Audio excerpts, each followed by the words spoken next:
Assalamu alaikum bауырлар, қалайсыздар? Осы біраз күннің алдында менің басымнан бір оқиға болды. Сіздерге айта кетейін. Енді жақсылықты бірге бөлсек, иншалла. Осы 6-й айдың 25-тері сондай қатты ауырдым. Температура беріп, денем қызып. Содан енді маған жай ғана тұмау тиді ғой деп ойладым. Ертесі күні тіпті бұл тұмауым өрши бастады. Қатты қызып, температурам өте қатты көтерілді. Тамаққа деген тәбетім жоқ, я чай ішкім келмейді, ештеңкеге тәбетім жоқ. Жата берем, ұйқым келе береді. Содан тұрып байқайыншы енді дедім. 3-ші күні өкпем қыса бастады. Өкпем қысып, сондай жөтеле бердім. Өнеген сүйегім қақсады, сүйегім қақсап. Содан мен өзім ойладым, бірден осы ауру маған келген екен деп. Енді не істеймін?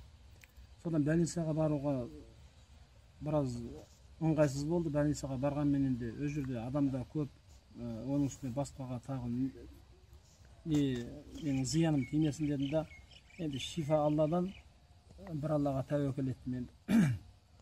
Содан енді ем-дом жасайын енді, бүйтіп жата бермейін деп, әрекетін жасайын деп, содан бірден әбен докторға хабарластым.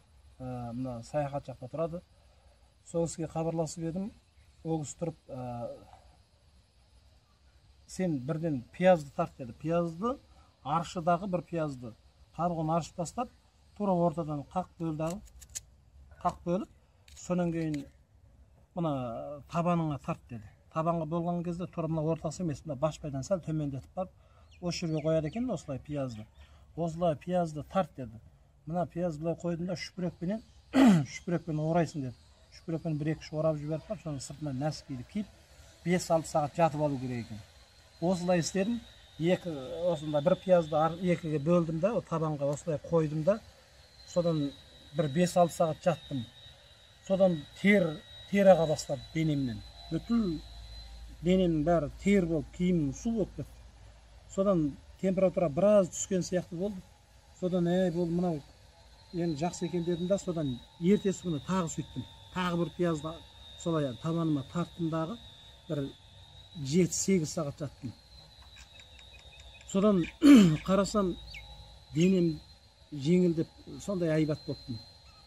Бірақ енді терге сондай малындым, көрпеге дейін су болды. Содан тұрсам деген жақсымын, тәбетім кішкене ашылып, бірден чай ішкім келді, шөлілдеп, су ішкім келді, сөйтіп. Содан шай ішіп, біраз жақсы болып қалдым. Енді бұл пияздың ерекшелігі, бұл жүректің, өкпенің, бүйректің,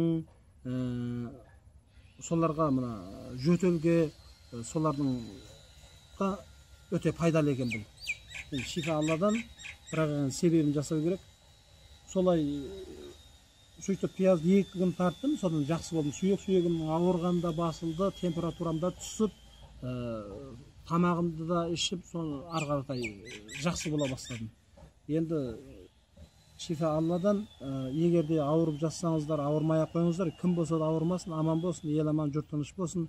Егерде температура беріп, қызып, сондай жағдай болып жатса, бірден пиязды аршып 2-ге бөліп, тура осы табанға емес, башпайдан сәл төмендетіп барып осылай қойып, шүпірекпен орап, 1-2 орап, нәскиге киіп, 6-7 сағат жату керек екен бауырлар. Әбен бауырымызға Алла разы болсын, ол кісінің істеген ісіне, рызығы несібесіне Алла берекет берсін. Ауырмаңыздар. Ассаламу алейкум.